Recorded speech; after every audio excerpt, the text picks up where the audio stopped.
साकोली हे शांतमय शहर आहे, ही अत्यंत आनंदाची बाब आहे. मात्र सणासुदीच्या काळात कुठल्याही प्रकारचे गैरवर्तन होता कामा नये याची दक्षता सर्वांनी घ्यावी. आपल्या भागात कोणत्याही प्रकारचे अवैध धंदे चालत असतील तर त्याची कल्पना त्वरित पोलीस विभागाला द्या. सोशल मीडियाच्या माध्यमातून कुठल्याही प्रकारच्या अफवा पसरणार नाहीत याची काळजी घ्या. कायदा सुव्यवस्था व शांती असेल तर गावात उद्योग येतो, असे प्रतिपादन जिल्हा पोलीस अधीक्षक नरुल हसन यांनी साकोली येथे केले. या प्रसंगी उपविभागीय पोलीस अधिकारी मनोज सिडाम, नायब तहसीलदार शेंडे, साकोली नगर परिषदचे सीओ मंगेश वासेकर, ठाणेदार महादेव आचरेकर, गुन्हे विभागाचे सुभाष बारसे, सहाय्यक पोलीस निरीक्षक आशिष बोरकर इतर मान्यवरही उपस्थित होते. भावेश कोटांगले, राजू दुबे, इंद्रायणी कागबते व सरपंच रुकमोडे यांनी आपले मनोगत व्यक्त केले. कार्यक्रमाला पोलीस पाटील, महामाया महिला सामाजिक न्याय संघटनेचे पदाधिकारी, तनुजा, भीमगीत गायन बहुउद्देशीय संस्थेचे महिला कार्यकर्ते, पत्रकार संघ, गणेश उत्सव मंडळाचे सदस्य, सर्व तालुक्यातील शांतता समितीचे सदस्य, पदाधिकारी या प्रसंगी पत्रकार संघाच्या वतीने डीजी रंगारी यांनी एसपी यांचे स्वागत केले.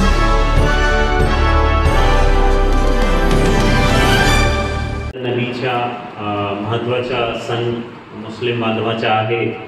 नंतर आपला दुर्गा उत्सव एक जे विदर्भामध्ये दुर्गा मोठे स्वरूपात लोक साजरा करते दुर्गा उत्सव आहे.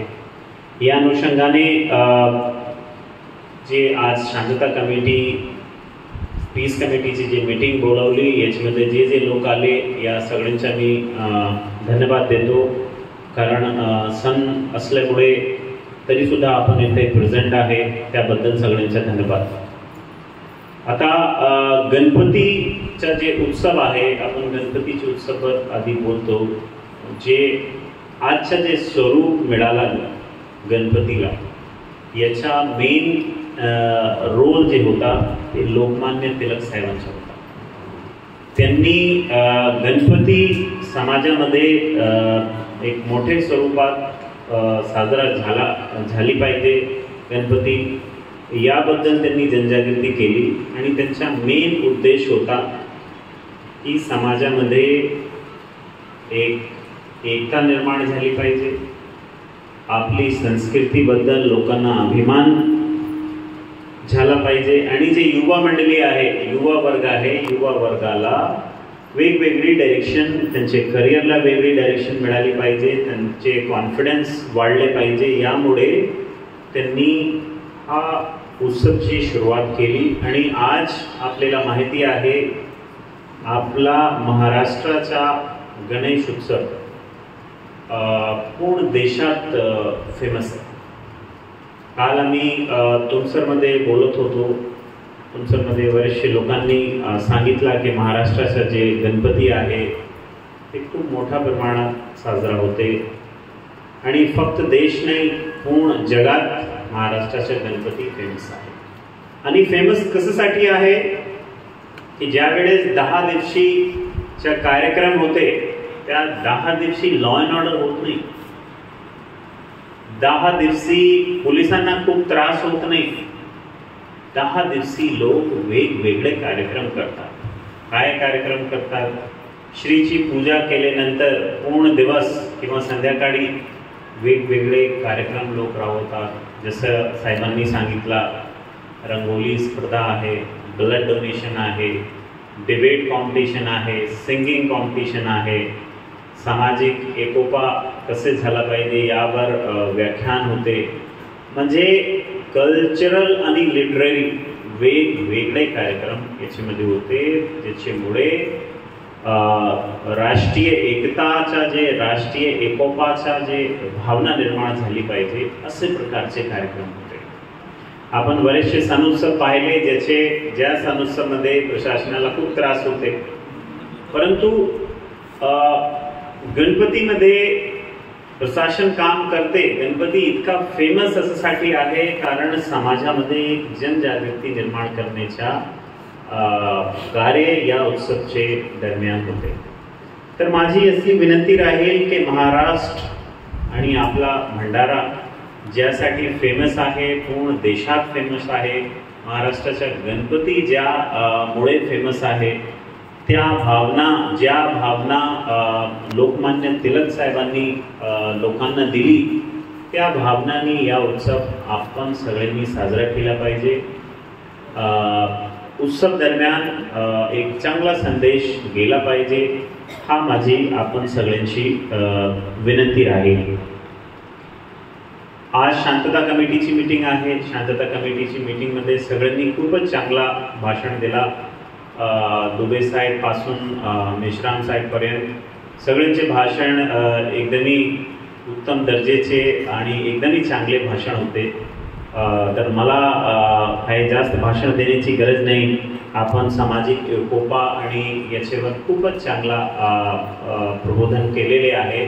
परंतु एक गोष्टी मी सांगू इच्छितो, जे मी नेहमी सांगतो, तो गोष्टी अशी आहे की आपला जे देश आहे, आपला देश आता डेव्हलपमेंटचे मार्गावर आहे आणि आता टार्गेट गव्हर्नमेंटनी केलेला आहे की 2047 पर्यंत आपला देश डेव्हलप झाला पाहिजे.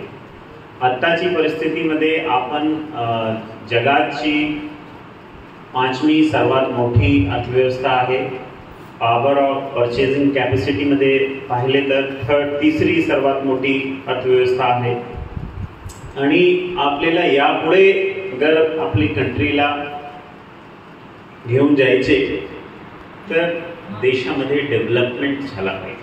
आणि डेव्हलपमेंट कसे होते, आपले सारखे साकोली सारखे जे वेगवेगळे गाव आहे, वेगवेगळे शहर आहे, हे सगळे मिळून देशाचा निर्माण करते.